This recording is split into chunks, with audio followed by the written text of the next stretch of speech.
Hello and welcome to this week's Photography Pubcast. There are only 4 of us to start off this week with, which is, shocking really. Terrible lack of dedication. But we did have a little bit of a chat with Dave earlier, didn't we? Maybe put a bit of that on now actually, so you can see us having a chat with him. Oh, hey up! Hello. Oh! There's Mrs. Doubtfire. Hello! Live from the Ridges. How you doing, boys? I just thought I'd put in a quick guest appearance. We're not recording. We hadn't started yet. Oh, well, you then. Oh, look at that. Oh, wow. It's happening. It is happening. Oh, It's look happening. at that. It's happening. You'd jealous. recognise this spot. I'm on the path. I recognise That's that. a Raran. Yeah, that's an antler over there. Yeah. I've just been out with a very nice gentleman who's waiting for some colour. So I'm probably going to lose signal shortly, so I'll leave it. But anyway, have a nice chat. Have a good evening, Dave. Have a good one, Yeah, Dave. enjoy yourself, mate. Yeah. Cheers, boys. See you, Try. mate. Bye, bye. Bye bye. Big finger. You love it. Oh, that's his It goes nickname to from the- now on. Yeah, Big Big Finger Dave. finger. Big Big Finger finger Dave. Dave. He's still He's there. still He's there. listening. That's it now. He'll be there forevermore. Now he's not going to switch off, and now we're going to hear him talking to the guy on the He is, fells. isn't he? Yeah. Oh, what a lovely spot to have a nice big shot. Oh, I hope nobody can see me. Right. How do I switch this off? Don't drop it in your turd. Brilliant. Stay Let's on, go. Dave. Multitask. I could do, but I'm going to lose signal. Oh, it's surreal. This is surreal. Hang on, let me just get you back on then. Where the f have you gone? Right. There he is. Hey! Let's pretend that never happened. Oh dear. That's going in, isn't it, Gary? Oh, that's definitely going in. We haven't even started yet, but this is all going in. I'm Yeah. not sure how, but I thought I'd catch you. I'd just pile into the middle of a discussion and ruin it. And you're not even recording. we're waiting for James. We are recording, but we just haven't. James is not here yet, so we haven't started. It works brilliantly on this little mobile. We should definitely think Yeah. about doing an I outside think broadcast. a walkabout one, yeah? This is It's a it. good idea. Well, you say that in, was it next week? I think the clocks go back, don't they? Oh, yeah, yeah. they do. Yeah. they do. It's very light there, Dave. That's what Yeah, makes it's oh Going. God, it's going off. Oh, it's kicking off. happening. Oh, look at it's that. happening. It's happening. Oh, it's happening.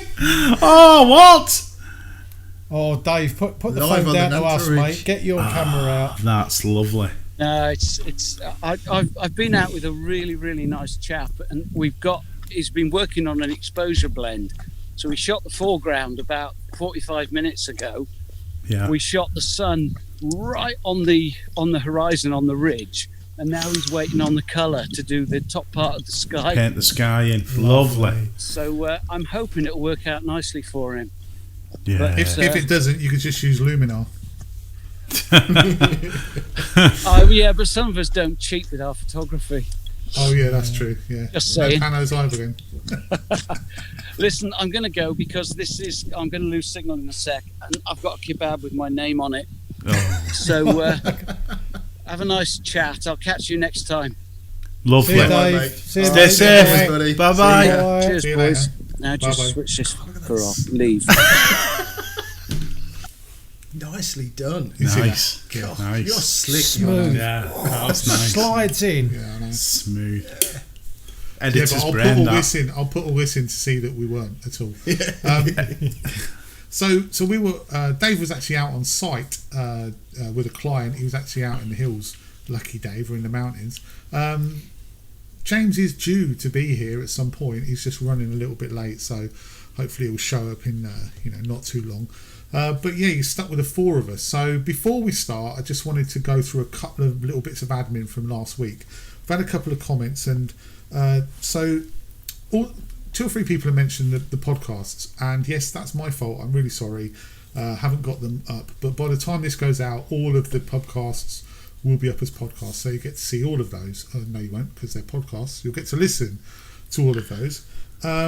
Secondly, yes, Darren? What platform are the podcasts on? They are on Spotify, so if you search for the Photography Pubcast on Spotify, you'll find it. They're also on iTunes, so if you search for it on iTunes, they're on there, and they're also on Anchor, which is the platform that we actually use to upload them. But Spotify and iTunes really probably the best two places to find them. Also, we've had in the comments oh no, that was it. I've already mentioned the links. Have I mentioned the links?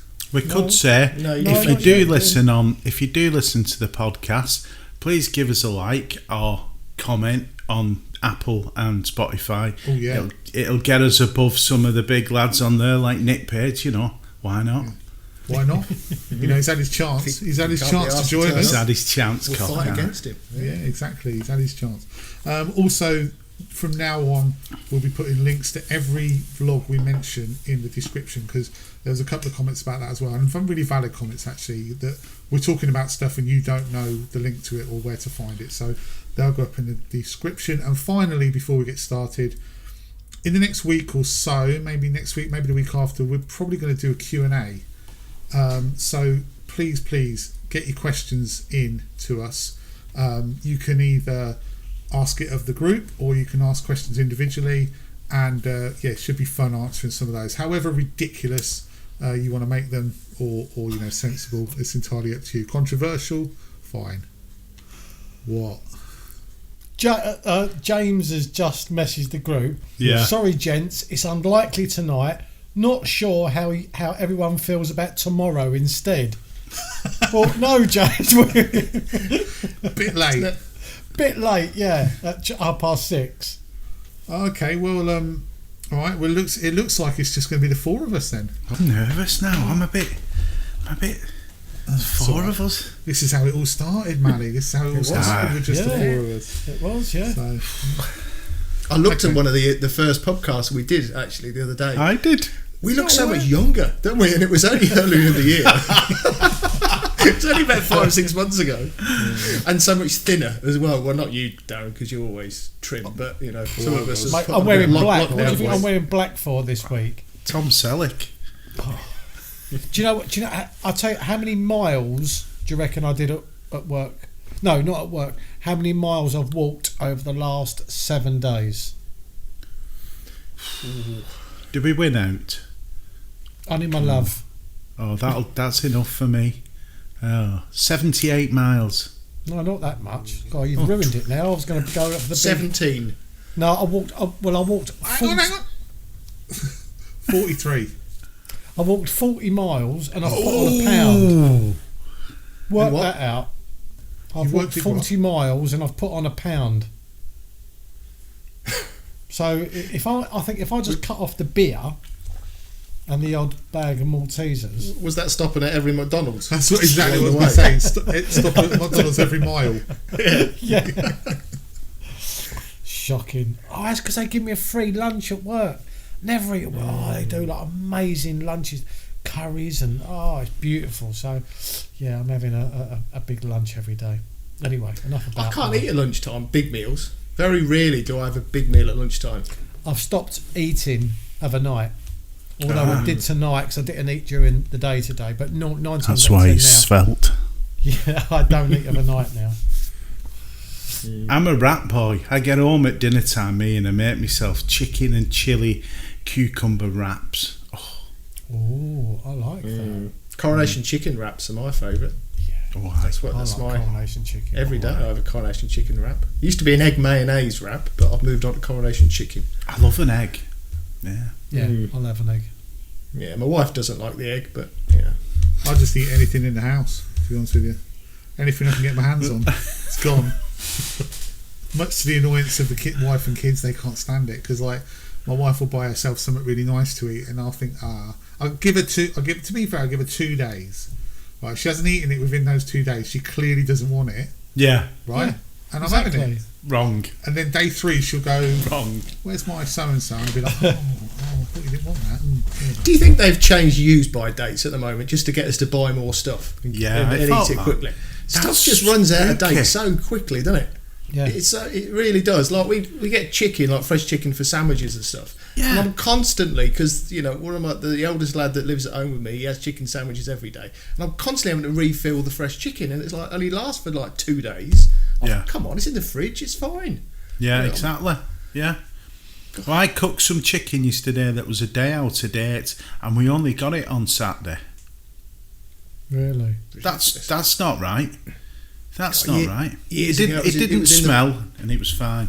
Years ago, it was in the pantry for 3 weeks. It was That's fine. it. Use your nose. That's what wife says to me. Use your nose. If it smells like your ass, don't eat it. Good tip. Please, ladies and gentlemen, don't follow my food tips. You'll have food Or poisoning. follow your ass. Either way. Either way. Aye. What have we been up to this week then? Mally, anything exciting?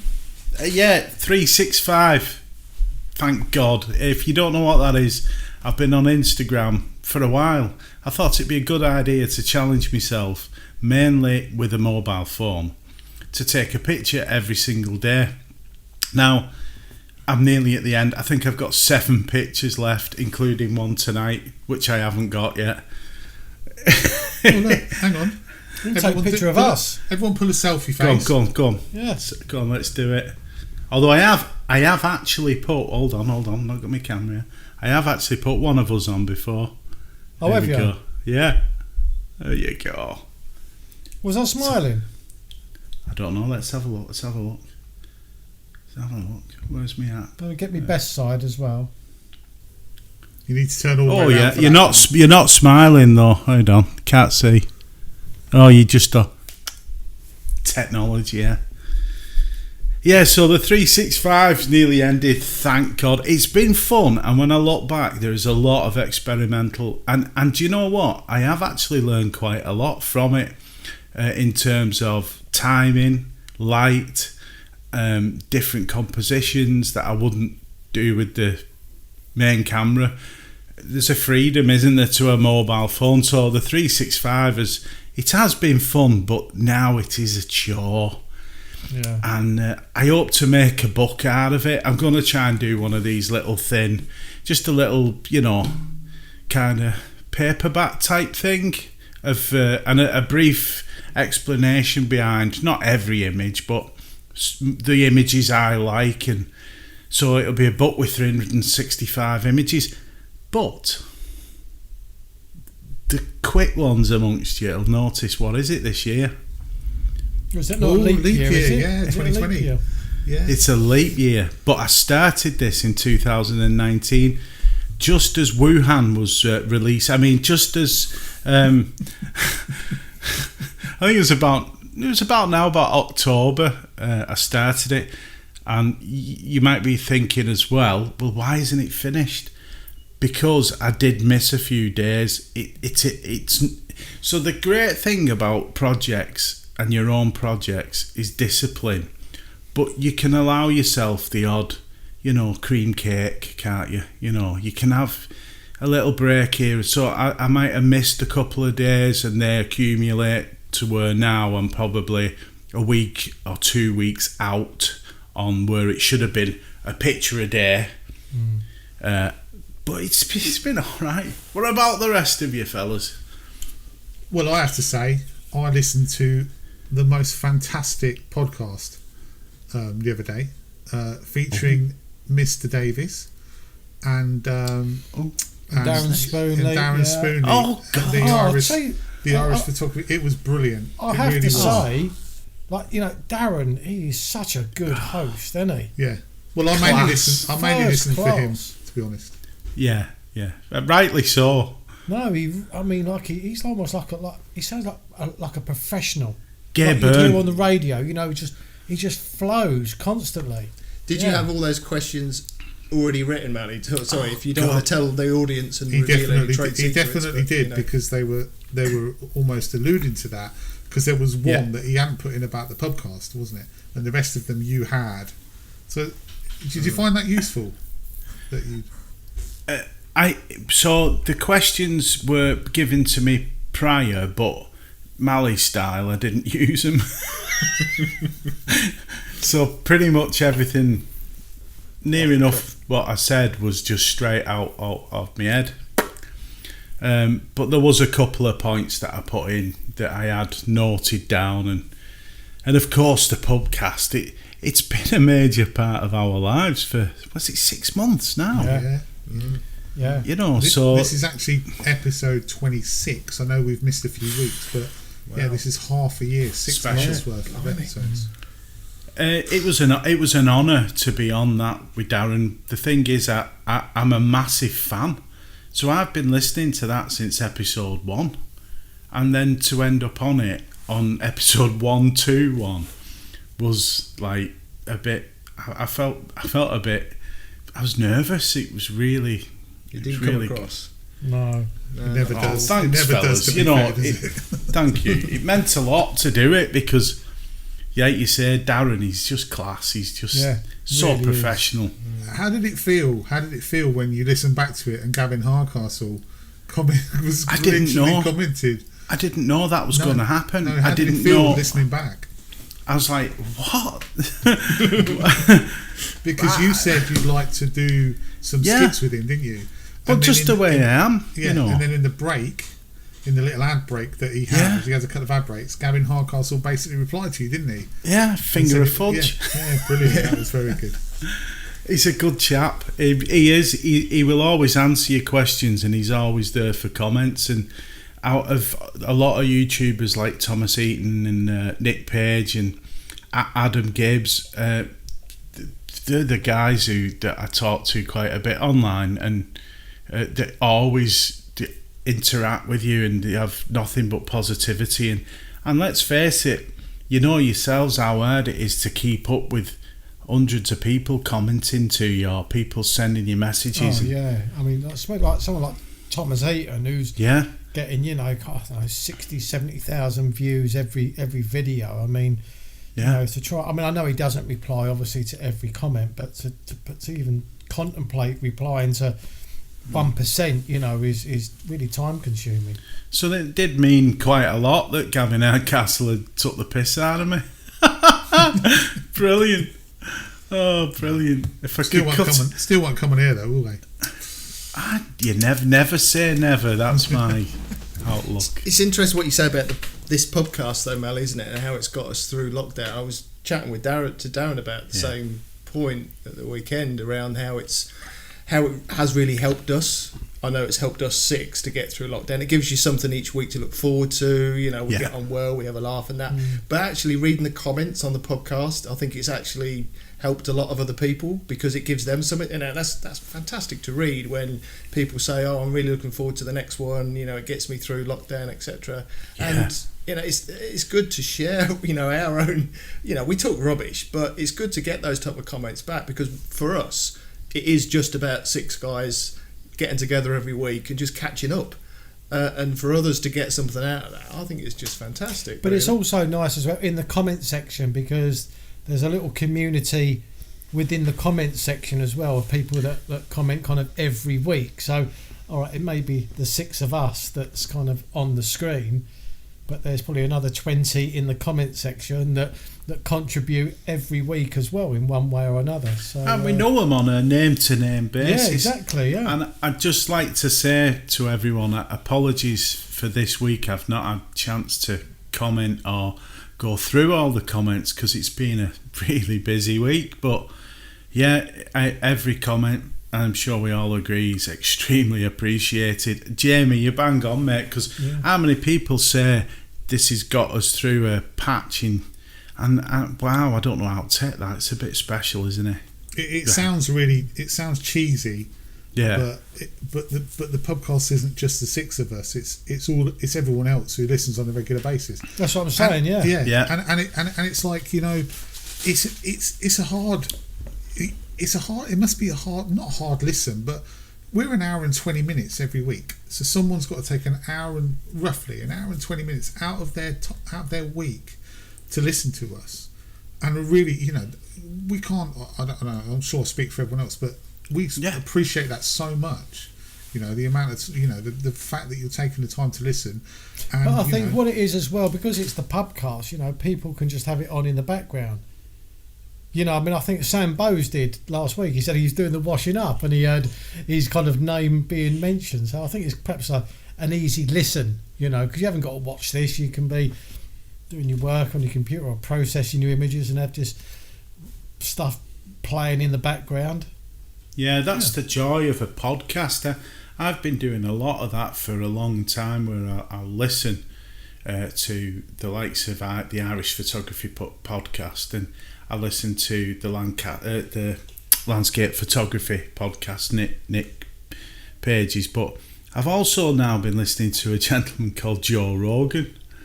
I know Joe Rogan. The UFC. He's awesome. He gets some real big names and guests on. Huge, This is the thing, Gary, what I was alluding to is Joe Rogan. I know he's made a name for himself now, but he's on podcast 1521 or something, you know. But he's a big deal anyway. I mean, he's he's like the MC in the UFC. In UFC, and I think he was a fighter himself. So yeah, he done all of that before the podcast. Oh, to be fair, we've had some big names on here. We've had Dave. We've had Dave, James, yourself, and James. You know, we've done all right really for and you know, the old Birdie King over there. You know, Darren, we've done all right. We've done all right with Jamie, me and you, two little... Absolutely, mate, yeah. We didn't think it was ever going to get like this, mate. Just two little talked about it. Yeah, no, it's been brilliant. And you know, we sound like we're going to end. We're not ending. We're carrying on. No. It's just that there's only four of us and we're running out of things to say. No, so what are we talking about? What are we talking about? We're talking about the Wildlife Photographer of the Year's photo, or we're talking about Thomas Heaton's video this week? Well, first off, I think one will roll really nicely into the other. So I brought this up in our little group, and I think that one of the things that we can talk about this week is the Wildlife Photographer of the Year. Is it Darren? No, it's not Darren. Believe it or not. Did I not win it? No, sorry, mate. Sorry, mate. No, you didn't. That deer as well. I put me Robin in and everything. Yeah. But if you haven't Carpenter of the Year, maybe. Yeah, maybe. Oh, do you know there's a show on Sky that, like a Woodsman of the Year or something? Woodworker of the Year. It's on tonight. Wow. Oh. Did I win that? No, I'm just saying you can enter it next year, couldn't you? It's got Lee Mack on it and everything. You can enter it next year. I'll whittle up a little robin. Yeah, there you go. Two in one there. Yeah, you never know. A wooden robin. But the Wildlife Photographer of the Year, the image that won it was of a tiger, a female tiger rubbing up against a tree. Oh, all right. All right there.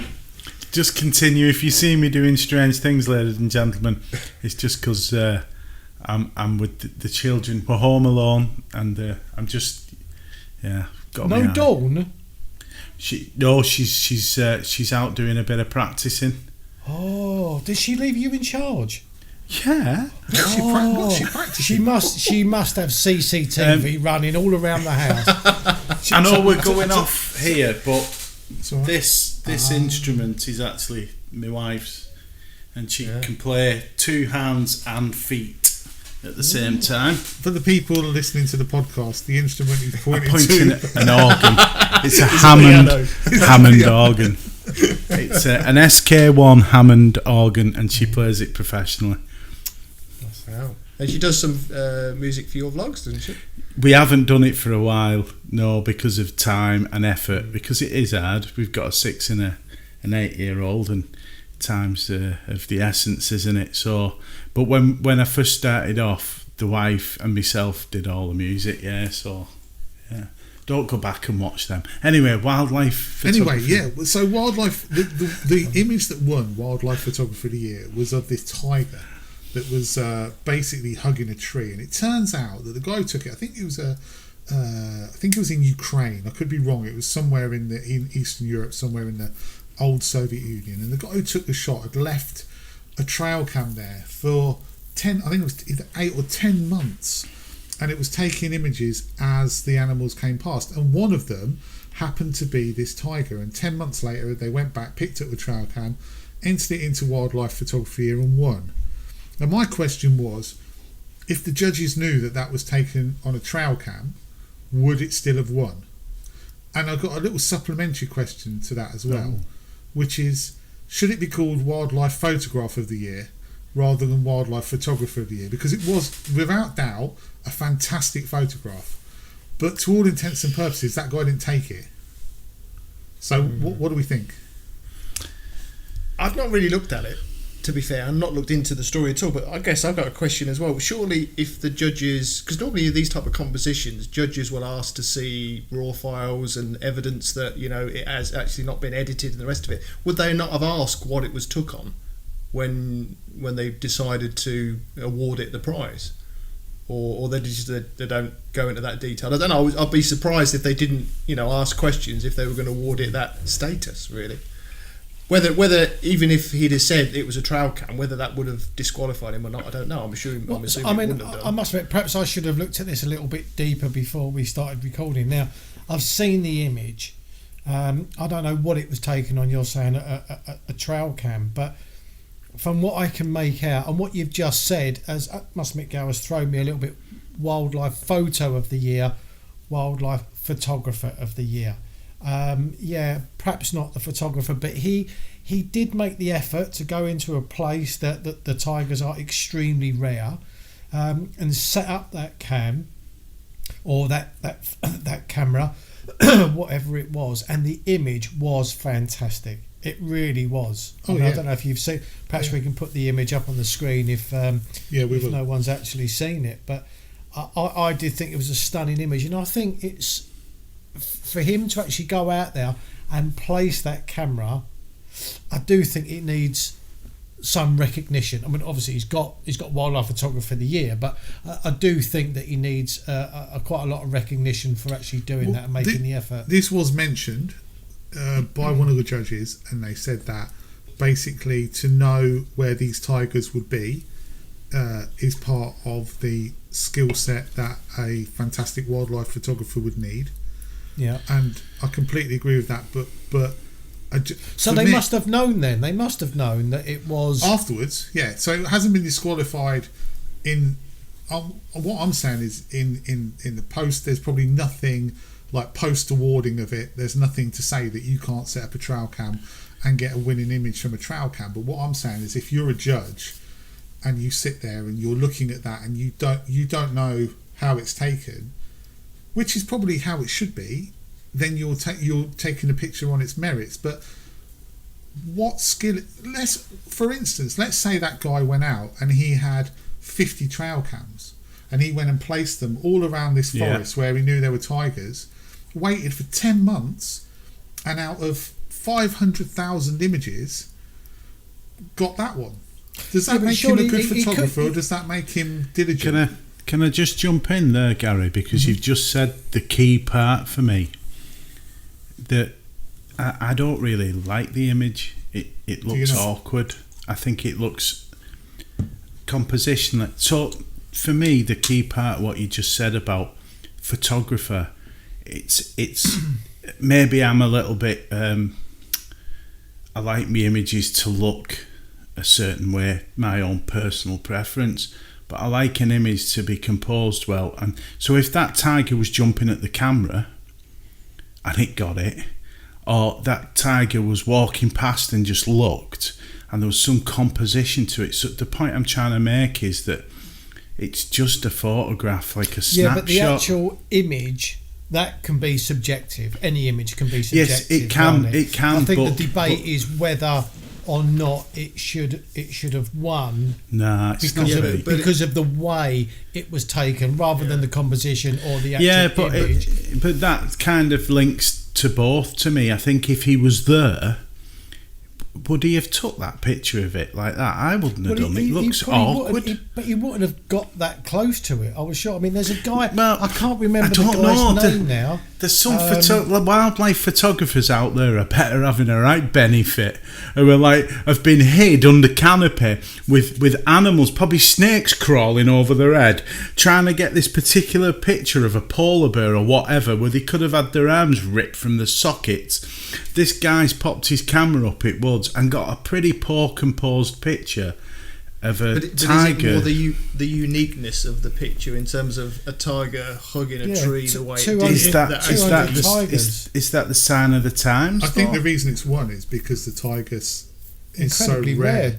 200 left on the planet. And in that respect, brilliant, well done, fantastic. And I actually don't mind the image itself, but my issue with it is that Could be in chest to zoo that. He didn't take that picture. He set a camera up and a sensor triggered when something moved, and he got that picture. Now in all of photography, there's an element of luck. It's like, I remember a few years back there was I think it was the Lens Culture Street Awards, where someone who actually came second or third, and it was a picture of a seagull that was in place of someone's head because it had flown past while they were taking a picture of the person.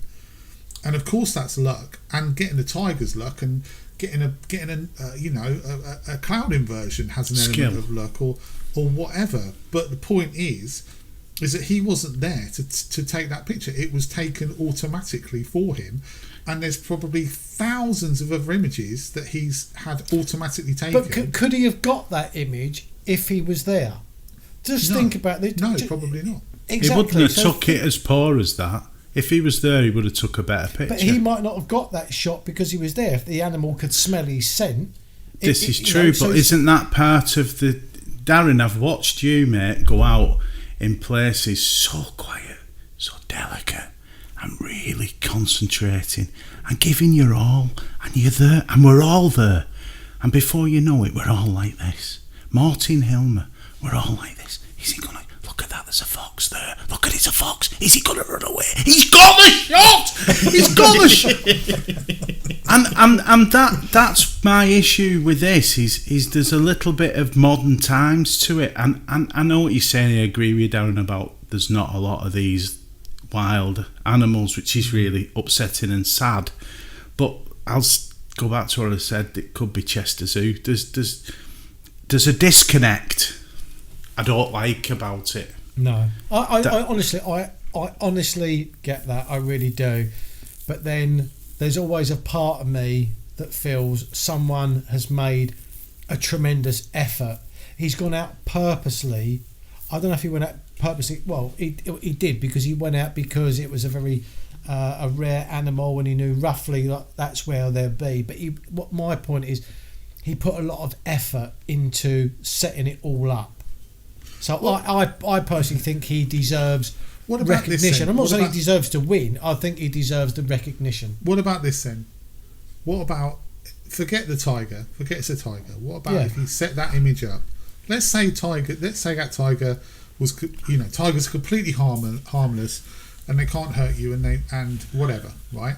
What about if he set that image up and he got his mate he said, look, listen, I've got to pop off. I've got to go away for 10 months. So could you sit here, and when a tiger comes along, just click for me. Yeah? Click the button for me. I'll set it all up so it's pointing at a tree. But when a tiger comes and you see a tiger click, this 10 months. Hang on. This 10 months. Yeah. Are you sure he left it running for? No, but he didn't. He's got some bloody good batteries, exactly. Hasn't He must have kept going back. Surely. You can't just leave something running unless he's got solar panels everywhere. I tell you what, let me find the thing. You guys talk amongst yourselves. Wasn't this the same competition where the image got took of the monkey by the monkey? No, I don't know that. They love a bit of controversy with the sounds of it. There was a photographer who left his camera, and a monkey went over. I don't know the full story behind it, and he took a selfie. Right. But there was a big argument about, did the photographer have the rights to the image because the monkey took it? Oh, I like that. And he ended up, he had to go and have a court battle. It was a massive big deal, this, where he had to fight for the rights to his own image, because they said the monkey had the copyright rights to the image because it took the picture. A monkey takes all my pictures. I don't know if this is the same. I don't know if it's the same competition where, was it last year or the year before, someone won the award and then got disqualified because it was a taxidermy animal. It's a dead animal that they've That's right, yeah. Yeah, taken a I picture of. remember It wasn't that, real, yeah. so they've probably Now, done the the answer- That best might track have been a record. smaller competition. I do remember that, yeah. Well, like, just going back to what you were saying, Gal, and I must admit, I did cut you off as I got a bit excited about a friend pressing the trigger. Now, when I used to do a lot of fishing, for me, this argument was always clear cut.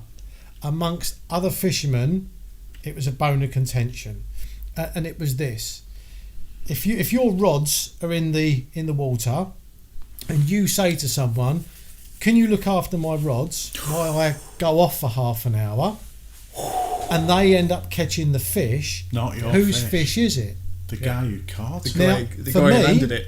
It's the guy that absolutely you walked away from your rods Yeah. and you left someone in charge. Now, Snooze, whether you you lose. cast it or exactly, so it was cut and dried. But there used to be a lot of arguments. You should have called me and all this. Yeah. No, you walked away So, from it. so should Trailcam Inc. win the award then for Yes. for wildlife photography? You're right there, Because Gary. Yes. that's the piece of software that took the shot. It wasn't him. He Yeah. he didn't see it. For Well, me, who put it there then? well, he put the camera there. But for me, part of photography, part of the skill of So hang on a photography- second. So You're all arguing the- against yourself all- here. You yeah, just said exactly. the So all the fishing thing. photos that you get, Gal, should you be awarded to, or should it all go to Sony? Because No, at the he's- end of he's the day, there, it he's was control- Sony he's that control- took- Yeah, but He's I press the button. It's controlling like it. I'm in control of pressing that button. Yes. That is literally a sensor So- goes. It doesn't know there's a tiger there. It just sees. It just senses movement and takes the shot. What been a if? squirrel, couldn't it? What if an AI car, a Formula One car, won, and no one was driving it? Would we be applauding Lewis Hamilton sat there with his PS4 controller? Well, he's Could still happen. he's still happen in controlling the it. controlling it, future. isn't he? Yeah, but there's a disconnect of skill. There's a disconnect. There's technology involved. I think we're at a point. Did anyone watch the Apple iPhone 12 announcement with the No. augmented, AI? And the key word at the moment is machine learning and AI, artificial intelligence, and being able to take an image and it's computational computer decisions are being made about light depth. So when a machine's involved, for me, I always get a bit defensive as a creative person because a bit like, say, the guys would in the Ford garage when they were building cars and hammering out, car shapes to make bodies of cars, and then a machine came along and replaced them all. And what was a job of 12 men is now one. Are we getting to a point in the next, say, 5 to 10 years where artificial intelligence and machine learning will learn how to be an artist and will replace us? Will take a picture in a woods without anyone touching the camera or any human intervention to have a picture of a tiger. It's a bit like winning the lottery, that, for me. There's a lot of luck there and not much skill. But if this guy had an extra long shutter release cable and he was sitting in a shed 3 miles away or something with his really long cable and had some sensor with a camera so he could see this tiger and then actually then slap fair me and enough, press yes. the button, then that would be okay. But it's because the sensor automatically triggered because of movement. He has taken the shot. He's then He's looked had and to. He's had to choose that moment, hasn't he? yeah. It's not like, I'm taking a video that's going to run for 8-10 hours a day. He's had to make a decision, and I think if that photographer's honest, he wouldn't have took that shot of it hugging that tree in that way. He would have wanted it in another pose or something. He would have wanted more.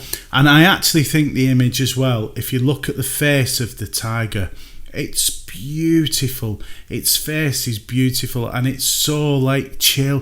It's completely against what a tiger is. It almost looks like a stuffed toy, and that for me is a problem as well, because I think we're desensitizing animals.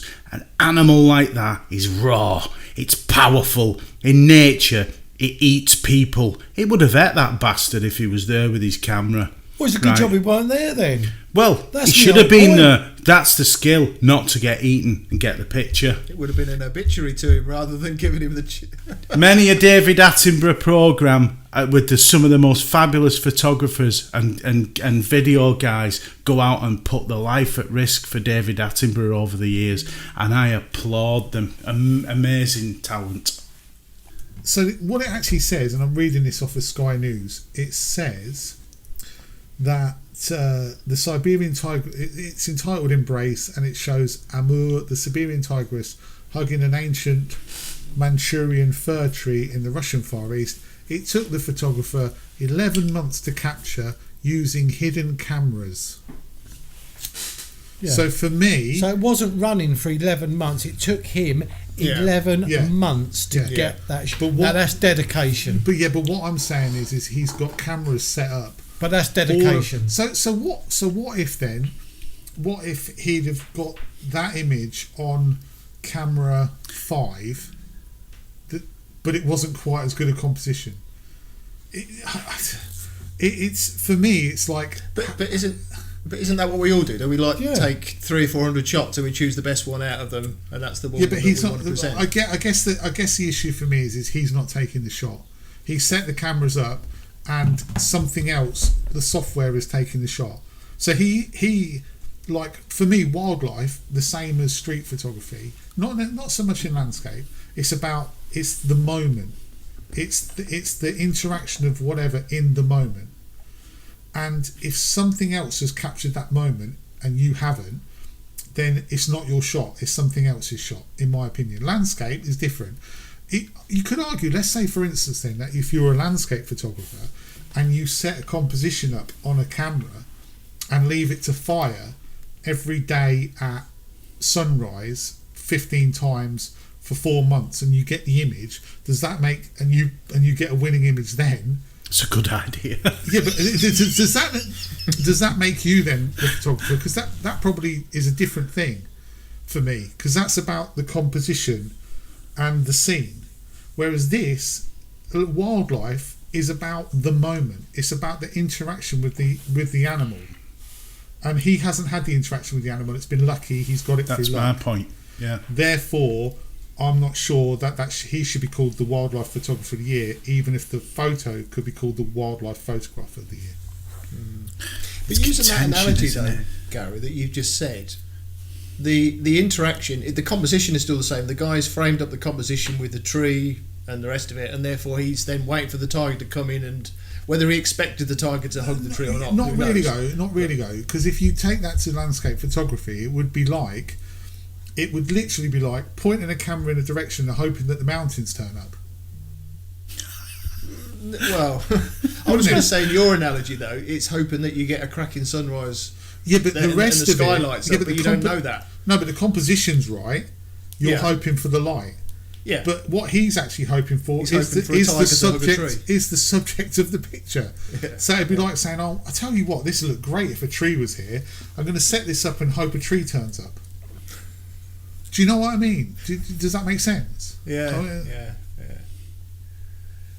I get your point. Yeah. I'm not disputing it's a good picture, and I'm not. And like we were just saying, I was just saying this to Darren, off air if you like.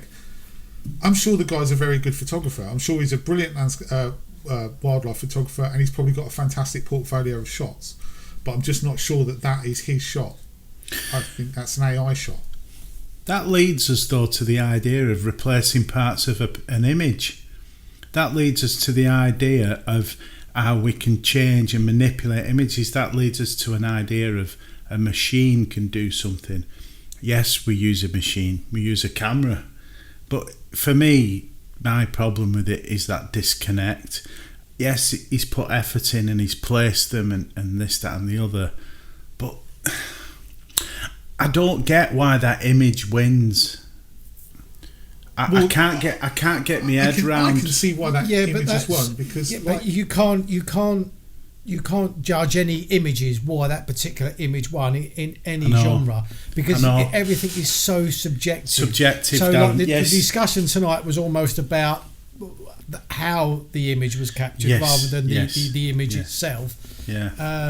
But so just as I say, I know I've said it before, but for me, if someone goes to that much trouble, I'm not saying to win any awards, let's forget this award, or but if someone goes to that much trouble and they get an image like that, then I'm the first one to pat them on their back. Oh, and I'm not saying, I'm not saying that I don't think the guy's done brilliantly well. I think it's absolutely fantastic and fair play to him. I just don't think that makes you wildlife photographer of the year. That makes you wildlife brilliant setup for something to happen and dedicated person of the year. But photography for me is about the interaction between you, the subject, and the camera. And if you take one of those three things out, you've lost it. And he's no longer involved in that interaction. Can I just say something that's a bit different? And it's what Darren's saying, and I feel sad about it. I can't help but feeling the effort he's put in is diminished. Do you know what I mean? I'm not saying that he hasn't put the effort in, but there's a question mark there. Did he put the effort in? I'll just drip me beer. Oh, it looks like Mark Littlejohn's winning contribution from 2014. I missed my mouth completely then. Looking at you, Manny. do that? Manny, I thought you were going to say for a minute there, it looks like a Mark Littlejohn preset. And I was like, come on, man. Come on, seriously. Do you understand what I mean by the effort, though? That it gets diminished because of this controversy, which is quite sad, really. It's like but then is that art, though? The winner of the Country File calendar competition last year. The mouse was the mouse in the apple, wasn't it? And it turns out that it was all taken in someone's conservatory. But for me, I don't mind that because they've taken the time to set it all up and they've taken the picture themselves. They've taken the picture themselves, Darren. They've taken the picture. Yeah. That's a clear winner, isn't it? Like in your conservatory, rather than off to Siberia for 11 months. Jesus Christ! I can't believe you've got a problem with only 200 tigers in the whole world in Siberia, but you're fine with a little mouse in a conservatory. Yeah, they took the shot themselves, so they pressed the button. When did you turn into Grandad of Folly Fields and Horses? Oh, brilliant! Anyway, moving on. What are we talking about? Yeah, let's moving on as we were going to. The next subject actually really drops in very nicely to this one as well. Thomas Heaton released a video last week, or was it this week? No, it was Wednesday. It was this week. It was last night. Wednesday. Yeah, Wednesday, and he was talking about, and we'll put the link in the description below. He was talking about Luminar, and which is basically a smart AI piece of software for replacement of skies and all sorts of things, and it can add pretty much anything or take anything away from a photo. And he was sort of saying really essentially that it's cheating, isn't it? It's not a great direction for us to be heading in. So we thought we'll steal his ideas because we're not. Well, I thought it was a good topic for him actually. I thought it was a really good. It was quite thought provoking what he was talking about last night. And Tom doesn't like to get his opinion over too strongly either, does he?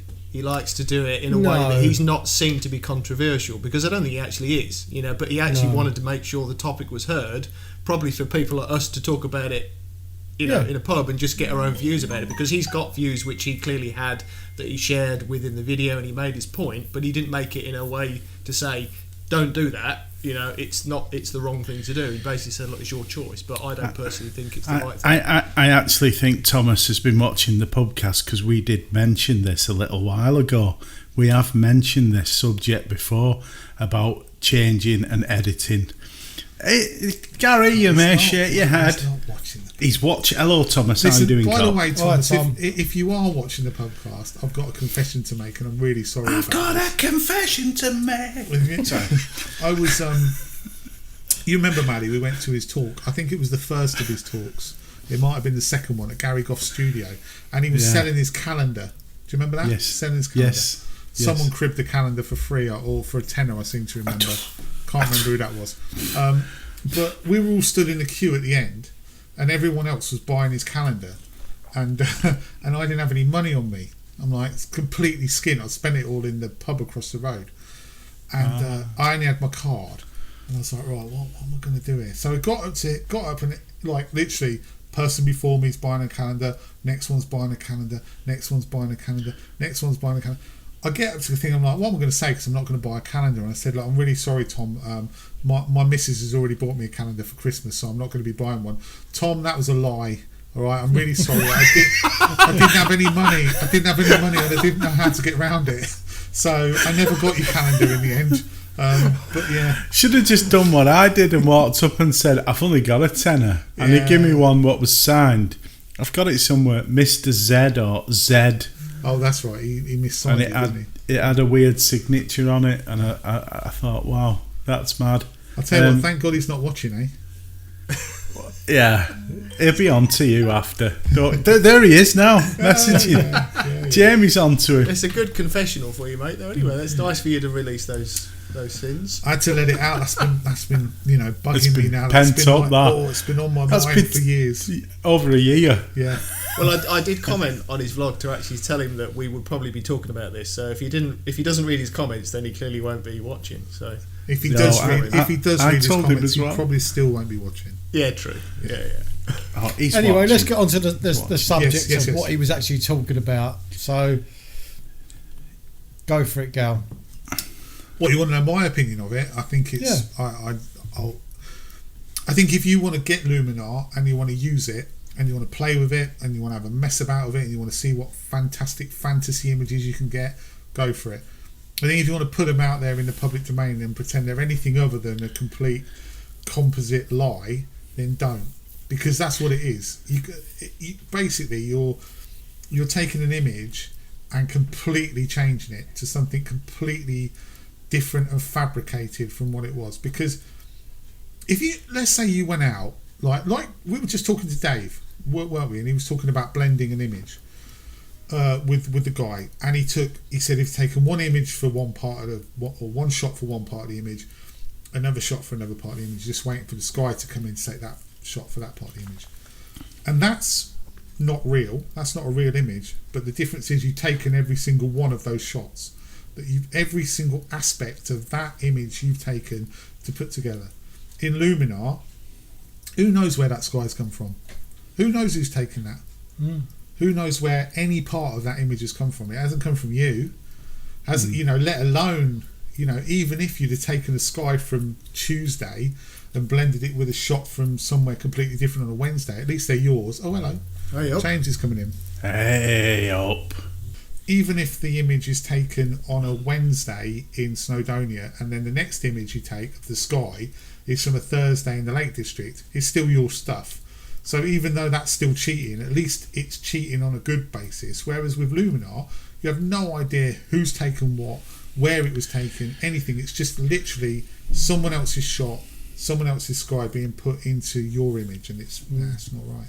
Can I just say though, it isn't cheating if you have integrity, and integrity is by demonstrating or explaining or saying how you've made that image.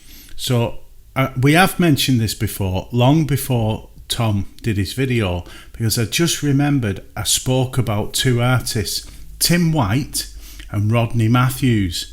And they used to make fantasy art, and they appeared on Yes album covers and various prog album covers, and they created fantastical worlds from one place to another. But the point of it all is the integrity, is the honesty and integrity of the image. And I watched a live broadcast from Smug Mug, which is Flickr, the other day. I think that was on Tuesday night with Alistair, who does a lot of live things for Smug Mug, and they had 4 artists on there who created fantasy art basically in Photoshop. But the beauty of it is it's open and transparent, and they explain how they've done it, how they've replaced things, how they've done this.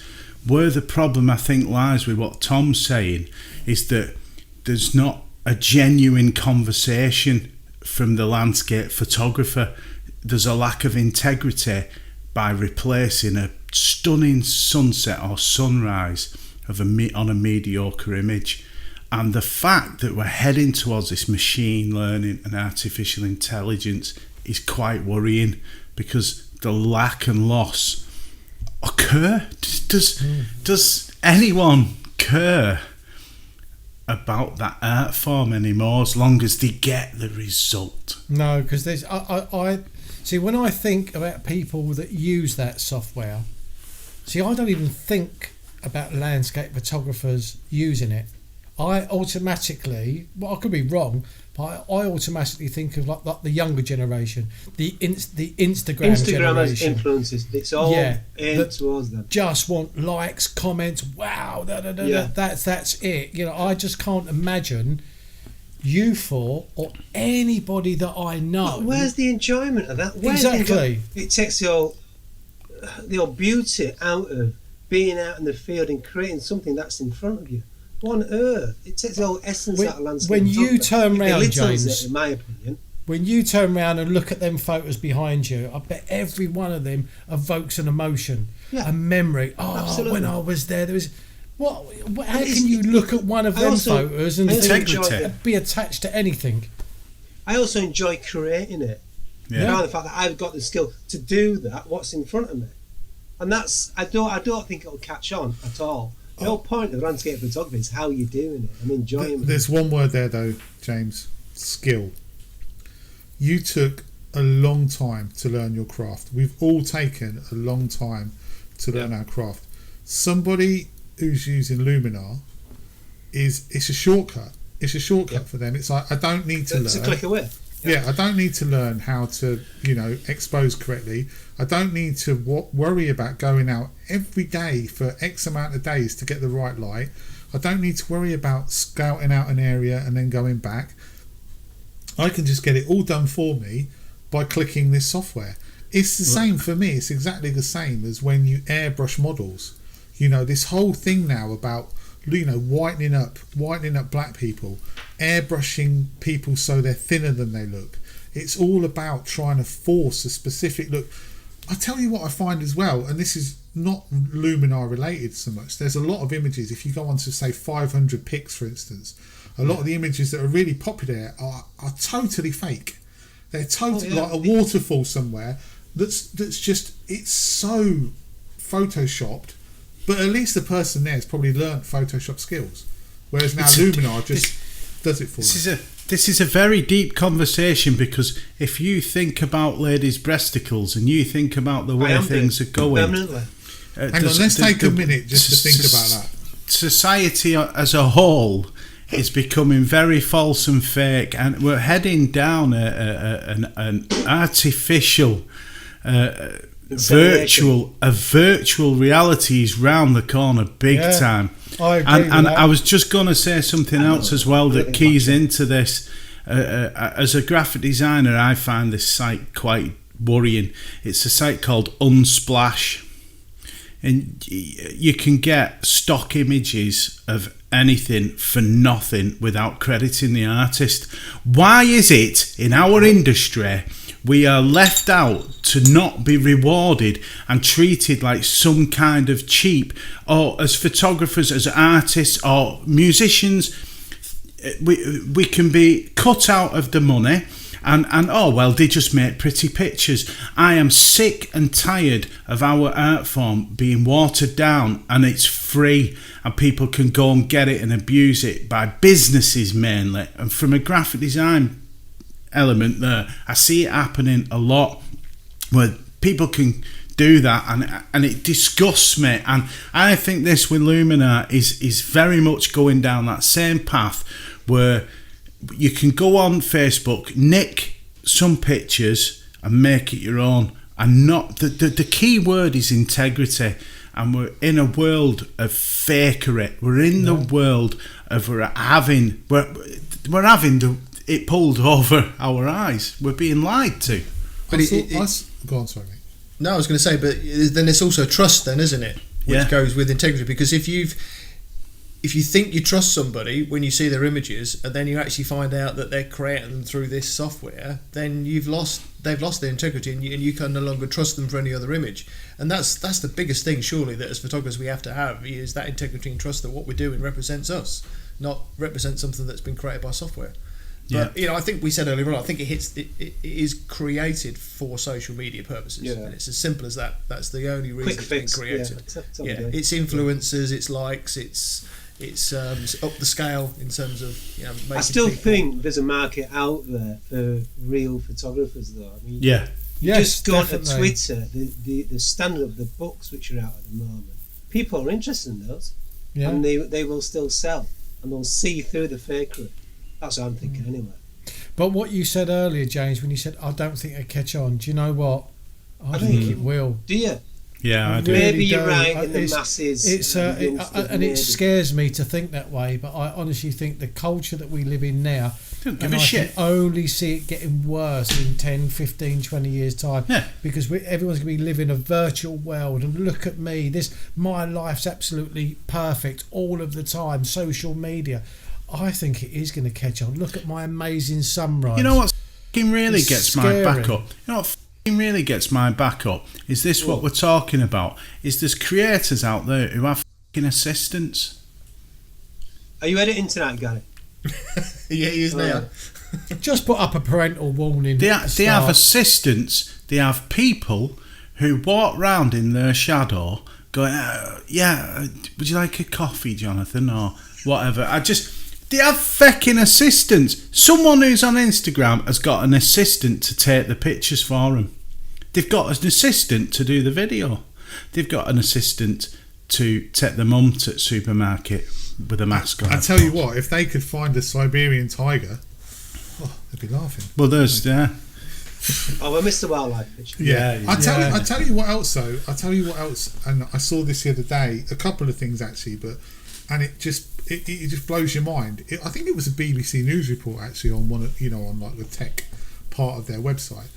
They put up all these pictures of people that they use for like headshots in advertising campaigns or whatever, and none of them existed.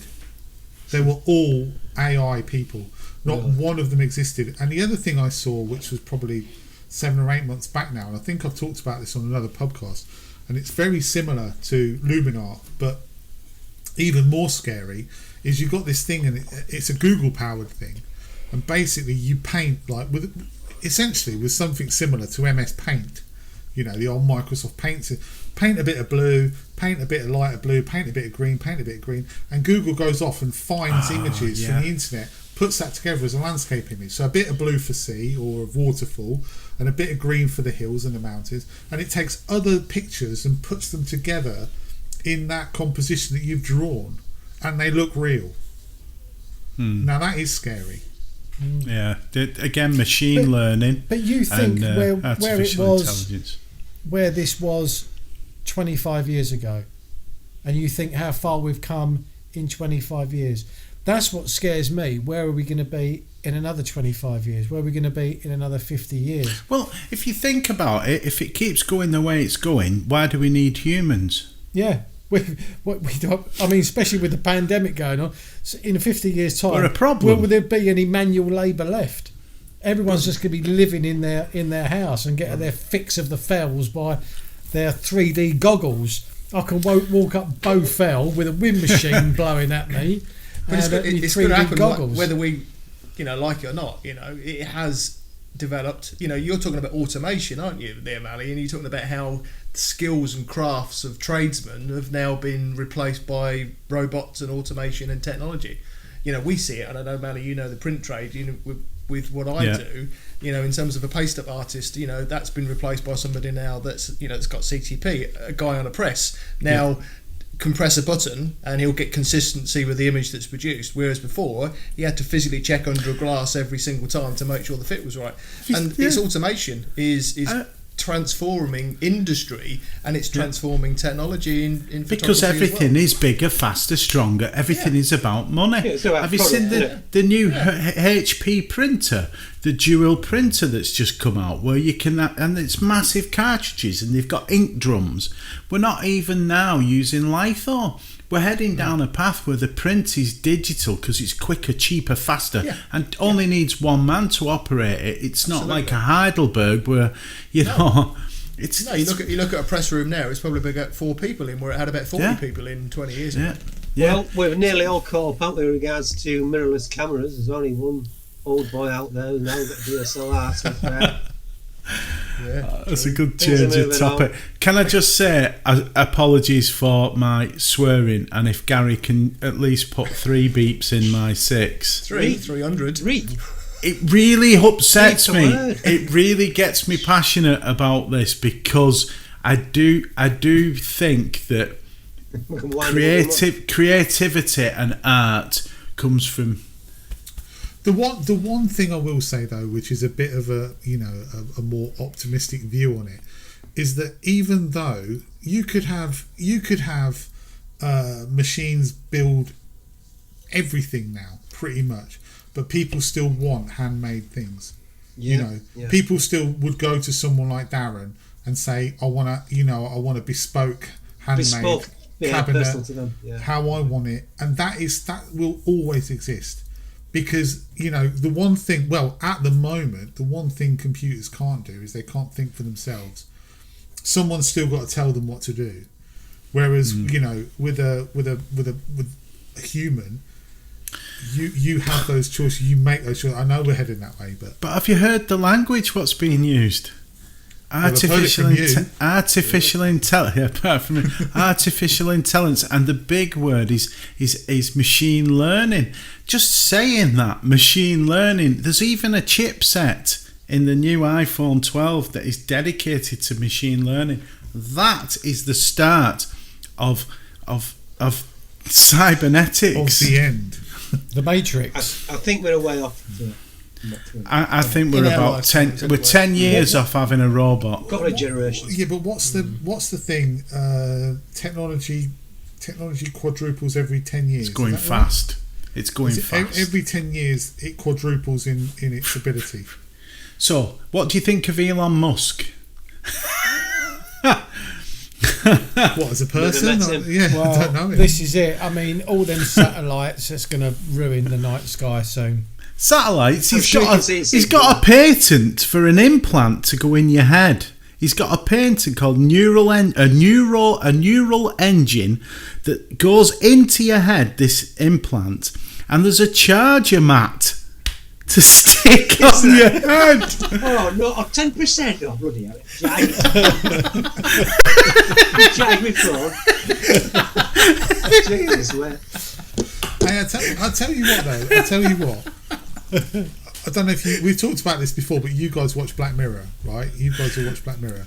I think there's an episode called San Junipero where they're dead and they have their memories and their lives put onto a hard drive. Now I'd have some of that. Thank you very much. If having a neural implant meant that I live on after my body. What if we already are? Please. What if we're already dead? What if we're already in a machine? What if we live in the? What is it? What if we live in the in a giant's eye? Logan's Run. When was that made? Logan's Run. Logan's 1980s. Run. Or Programmed to Diet. Or at 30. Is that right? Yeah. I think it was 30. I've never seen it. Don't know. Logan's Run. I've heard of it. I've heard of it. It was 80s, wasn't it? Yeah, Australian, I think. Classic. Around the Mad Max period. Yeah. Right. So basically, to sum up, then we all think it's cheating, and none of us would use it. Yeah. I think it was one of those conversations where we all thought it was shit, and we just talked around it for a bit, and then come back to the fact it's shit. Yeah. Do you think that the majority landscape photographers are all in the elder end of their lives anyway? I think so. 40, the majority, 30, not 40, everyone, but absolutely. Yeah, there's still going to be a market out there. We've already established that it's more towards the Instagram as the influence of the younger generation. You mirrorless bastards. Yeah, but you're thinking about it though, Molly. I am. Even though I keep trying to put you off. Darren's done me. Darren he put a worm in my ear this week, and he went, Nikon Z6 II. I've seen it. Yeah. It's nice. So I just shared it with you, mate, and I'll let you run with it, whatever you want to do. I'm just saying. Any further, Molly, with it? Any further? Do you know what? What's he got in his hand? I love this. I love this piece of shit that's cracked. Is that your 750? That's got a works. Look at that. I've even got rid of my L bracket, ladies and gentlemen. So have I, yeah. Made up. Look at that's how I get to my battery. You ready? Go on.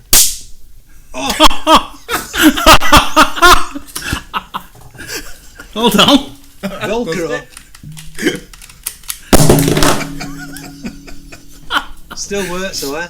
Still works. You've got to like, go mirrorless now. It's like a beast. Batteryless. I've snapped my works card. Oh no! I saw the reviews from Tony Guy on the M50 Mark II, although he hadn't got a copy of it. He was slagging that off, wasn't he? Oh, it's so funny. When's it out? Well, I don't know when it's out, but there's a lot of reviews coming out, but they all claim it's just a pile of rubbish. It was so funny. So funny. 120 frames per second on 720. 720. What? Do you know it's really weird how That's Canon, like having 4K cropped. how are Canon so awful, and Nikon actually, how are they so awful when it comes to video? How are they so far ahead? They used to be so Because far they ahead. separate the truly video cameras. Yeah. They're Like living in. what is it? C80 is it? I think C80. Yeah. Yeah, see, that's right. They still want to ensure there's a market for the true video camera. But why? There'll always It's be a market massive for that. amount of money. It costs 30 grand, doesn't it, for a red? We start stepping on the toes of video. But we've seen it. We've seen it's all introduced with the R6 and R5 though for the hybrid shooter. I mean, 1080p. What? Seriously, once you've gone past 4K, what? Even with 4K, I don't even want to really bother with 4K. Does anybody want How many of 4K? us render out in 4K? None of us. No. right? No. But since I've been shooting my B-roll in 4K, I really enjoy it because you've got a lot more information actually on the screen. You can crop more as well, I suppose. you can I haven't crop tried more yet. as well, and you can obviously then start moving it across the screen like a slider because the files are so much larger. Yeah. So there is a lot to be said for 4K. Shooting 2.7. Yeah, shooting in 4K is great, and I shoot in 4K on my iPhone all the time for my B-roll. But outputting in 4K, I just can't imagine why you would. Not just that, we don't need new computers. Not yet. Some of us have got one, haven't we, James? I've got a new computer, yeah. What is it, mate? Dell XPS 15. Nice. 16 gig RAM SSD. Wow. Sis, I think I said this off camera. What used to take me 2 hours in rendering video, it takes me 2 minutes. Literally. Really? Wow. Have you put that down to SSD? That and a combination of the RAM, probably. Processing power as well. Processing, You've got, it's an i7 processor. yeah, there you go. But I also edit my photography using the 4K. It's 4K UHD screen as well. Anyway, moving on to probably one of the most popular choices we've ever had, or topics we've ever had. I think we've had at least, maybe one comment, maybe two. In the past week, we're going to talk about our Desert Island Gits luxury item. So this is basically a completely useless luxury item that we're going to take with us. Has anyone else struggled with this? Oh, I've really struggled with this. James, you haven't even thought of it, have you? Alright, we'll come to you last. Can I go first though? Yes, I have you can. struggled. Yeah, I have struggled. go on. But I have got something. I've been And thinking, I can't think about it. And the reason I want to go first is because you lot might have chosen the same thing. I reckon I have. Yeah, go on. I'll let I you have. talk about this one. As you said, Gary, I really struggled because I couldn't get my head around why would you want to take a useless luxury item to a desert island. Maybe I got the question wrong. Maybe it was the useless bit that I've got wrong. But anyway, I couldn't work it out at all. There's the obvious things like anything electrical that you can't take, and stuff like that. So there's, a fridge would be great for your beer, but you can't take it. So that would fall into that category. But I thought, oh my god! But then I thought, actually, thinking about the practicalities of just daily living on an island, I think one thing I would then choose would be my camping portaloo, to make sure that if you need to get up in the middle of the night for a number one or a number two, and if you can imagine it's dark on this island, there's lots of things out there that might come and grab your That's a bits good and shout, bits and actually. pieces if you're not careful. So I'm thinking if I take a camping portaloo, then I can do my business in a nice and controlled way under a palm tree without any of these wild animals coming and biting me bits. And then also I thought that if you didn't have one of these, and you went into the beach and just did your stuff and buried it in a hole somewhere, and then the next morning you went to run into the sea and you forgot where you buried it, you could have a foot in a pile of crap. That's probably not good either. So Don't like that. yeah, no, he would. I think that's just far too sensible. That's far too sensible. Come on, let's Darren. let's admit who's actually had to use the toilet while they've been out with the camera. Oh yeah. So all Okay, of us. Can I tell you a story? I'm No. not sure I could tell you. Is it Have I written? told I you want a to tell story you a before? story. I was out at Wyoming Brook with Rob Alton. you a story. Have I told you this before when I was out at Wyoming Brook with Rob Alton? Oh, I think. Yes. Oh, yes. Yes, Oh, yes. maybe I Wow. should never Yeah. tell that again. Yeah, tell it again. So I was out at Wyoming Brook with Rob, and Rob had a brilliant time, I've got to say. And we'd finished. Watching you have a shit. No. We'd essentially. Listen, Please, Danny. Do it again, Danny. Ooh, it's warm in my hands. we don't talk about that. Ooh, it's warm. F2.8, look at the bokeh. Look at the bokeh. We'd essentially finished, and I was like, "Thank God we finished," because I'm like dying for a dump, and it's not going well. And Rob said, "Why don't we go up into a top bit around the trees?" Are you all right there, Jamie? Are you struggling, mate?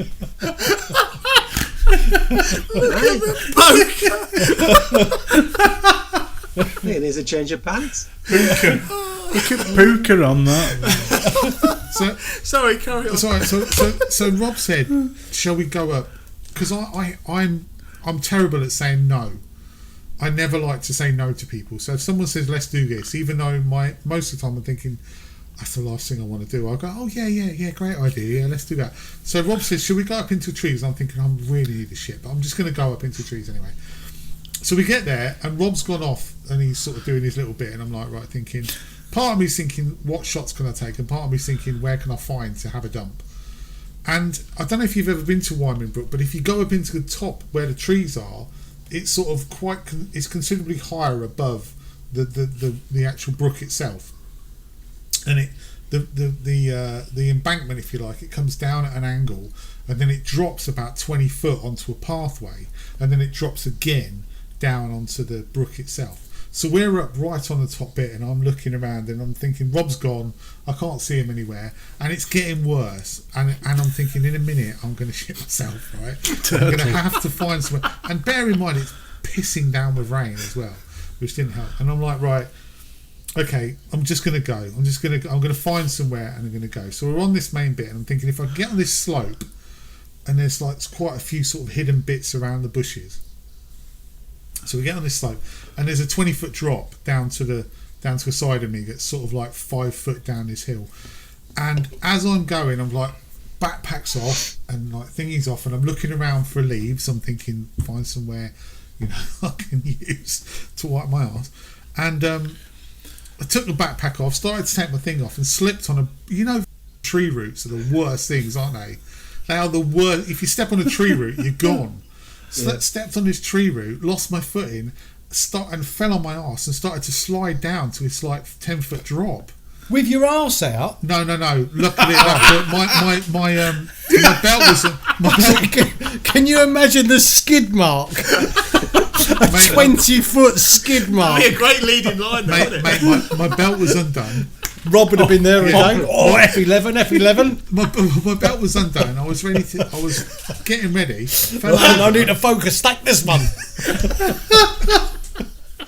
Slid down. Literally, probably ended up a metre from the drop, right? And I'm like, I sort of got myself up, composed myself, but he was literally 5 yards away. So if I'd have had a dump, he'd have heard it and smelt it way before I'd have really. And then, funnily enough, I was in so much pain, I forgot I didn't need the toilet anymore, and I sort of said to him, "I've just fallen over." And then he said, I'm wrapping up anyway. So he wrapped up his bit. We got off, and then I found a McDonald's somewhere. I'll tell you what, don't go to the McDonald's wherever that was ever again, because that toilet's never been unblocked. Anyway, so what were we talking about? Anyway? Thanks for that. Oh yeah, Portaloo. Well, Desert Island Gigs. I don't know. Darren, you can go now. Come on, I've embarrassed myself. What are you going to take with you? Well, I did think to myself that when I'm out anywhere with the camera, I don't know, sitting somewhere, I always find it uncomfortable. You know, you're on a fell and you find a pointy rock and you never kind of quite get comfortable, and in the woodlands sitting on a branch. And I thought, do you know what I'm going to take? I'm taking this chair. This chair, either this chair or that other one over there, because that's just as comfortable but in a different way. And I thought, yeah, do you know what? I'm just going to take this, put it on the beach. I can chill out, watch the ocean. I almost thought my other luxury item was almost going to be a telescope. And I thought, I'll just take that, you know, dark skies, look up at the sky. So if I could take two, it would be a telescope and this chair. I'd get really comfortable. I have to say, before we go any further, I'm really sorry, Rob. I don't think he didn't It's too know. late. I didn't It's tell too no, late. but I didn't tell him any of it. I didn't tell him any of that. Is that the first time he's found this out? That's the first time he would have found this out. Yeah, It's but on here. he probably saw you do it all and was watching kept it. And he's quiet. been too embarrassed to say anything. Yeah, that's what it was. Are you alright, Gary? Because I like the idea of a chair. Mally, what about you? What are you going to take? Oh God, I had a really good idea and now it sounds really naff. I was going to take my camera. That's what I'm thinking. What are you going to use it as though when the battery And runs you've got out? nothing to No, process I'd with take a film camera and about, say, 6 rolls of film. And a dark room. No, just take pictures. Even when the film runs out, you'd be like, you could still pretend just to have the action. Sounds good. We'll just stick the film in a bottle and then throw the bottle in the sea. Hey, there you go. That was my next line. That. Idea. Yeah. That was my There's next an line. idea. But just to keep your hand in while you're out there, you know. So we got a chair, a film camera, a Portaloo. I can't Which- stop laughing at that. Well, I'm going to take a set of golf clubs. Oh, A set of golf clubs with some golf balls, because they're multi-purpose. I could like smack fish over the head with the 3-wood, Yeah. right? If they're diving out of the Yeah, sea. as they're jumping out, Alex. Yeah. Um, As fish do a lot. Yeah. B, walking poles. So if there's a hill, I've got a walking pole. And so C, I could practice my bunker game, you know, but getting out of the sand. So that's it. Golf clubs for me. Now James. Right, now the pressure's on. Well, actually, I'd. Is he Hey up, going? hey up. Is he leaving? Hey up. He's I'd going take the for walking poles. I don't know. It's Come on, called James. Use your imagination, your creativity. That's it. Walking poles. Walking poles. For when I'm walking up the hills of the beach. And I could make out, they could double up as a nice chair with a nice big leaf over the top, and I could also take my my You hat. could hunt. It's a You nice could hat. hunt fish with No, them. you could just take your hat. I'll just take my hat, That could be your enjoy luxury myself, item. sat under the palm trees, Turn it upside down, catch rainwater with it. UV protection on the old bonnet. That's all I need. Happy days. There we Plus it go. remind me of the fells as well. No. So we got a hat, a camera, a Portaloo, a chair, and a set of golf clubs with infinite amount of balls. That's what you need. Yeah. Yeah, but I think maybe we need to sort of invite people to comment again this time, given that Yeah, we've what now put would our you 5 take? in. You know, can you do better than us? Really? Which I'm sure you can. It's not going to be Yeah, hard to do. I'm sure everyone Let's can. Wasn't face much it. effort, will it? Well, no, if you like James, it would just be like, what's within my vision? Exactly. Well prepared as always. I'll take a mug of tea. Yeah. I'm going to take a roller. A microphone. I'll take a microphone. I'll tell you what we could ask next week. We could, like you guys, if you come back as an animal, what animal would you come back as? See, I've thought about this long and hard, you know. I can't eat raw meat. Right. So I was thinking about like being a Well, bird. no, can any of us eat raw meat? Yeah. No, but if you was a tiger, I mean, that's not not raw, raw. raw meat. Well, you ain't going to come back as a Not tiger and ask for it medium rare, are you? Okay, so what Do you know would what I mean? So, I don't. That's the thing. I'm not a big fish lover as well, so I don't know about a dolphin. What the dolphins eat? This is keeping me awake at night. Dolphins eat little fish, Seriously, What because do I've got a dolphins really eat? fussy diet. Fish, don't they? Hang on. You just say you don't eat Krill. Yeah. No, well, I don't eat fish, so I wouldn't want to come back as a dolphin. Wait a minute. I thought you said you would. Trying No, to I work out. wouldn't. Trying to work out what you're coming back as in animal form is keeping you awake at night.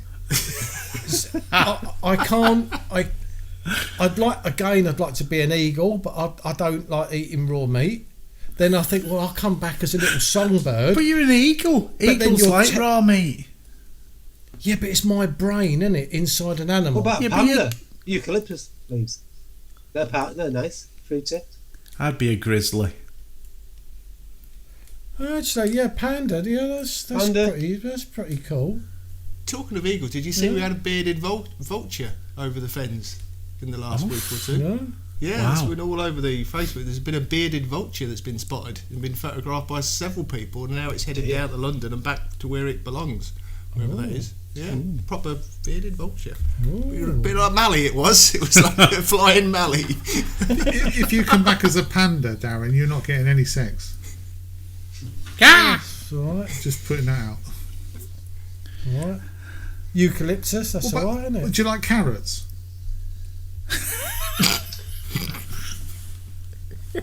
Yeah. Are we heading down the lines of maybe a rabbit? A I rabbit? know. A rabbit? Yeah, not very exotic though, is it? Really, a rabbit. It's a bit No. boring. I want to come back to something that's quite exotic, but Why don't you come back as a muntjac deer then? What about I've seen what loads of about like pictures of a Spanish rabbit? what's a Spanish rabbit? Well, it's more exotic than a normal rabbit. I was thinking. It's got castanets and everything. And a big hat. What's up, dog? Right, let's wrap this up. Yeah. I've only got 7% battery. Okay, well, look. Thanks ever so much for watching, everyone. I hope you've enjoyed the week. Well, we hope you've enjoyed this week. Yeah, I think it's been a good chat really this week. I think we've done all right. We've got A bit some. late to the show, but yeah. We've missed Dave. people again. We've missed Yeah, people again. We have missed Dave and obviously James halfway through, but Yes. I'm glad you made it, mate. Yeah, hopefully Yes. we're back to a full complement next week. And don't forget to get in your Q&A questions for us. Don't forget to do your luxury items for us. And, don't forget to tell us what animal you'd like to be when you die and are resurrected as something else or reincarnated. Perhaps one question for each person. Each one of us. Just Well, so that- this is what we were saying. You can ask us all. You can ask us all As a a group. collective question, or you can ask individuals question. So, Mally, friend of the stars, get prepared for lots of questions being asked of you, I suspect, for next week or the week after. Anyway, thanks very much for watching. We hope you've enjoyed it this week, and we'll see you all next time. Bye bye. See you guys. Bye bye. Sit there.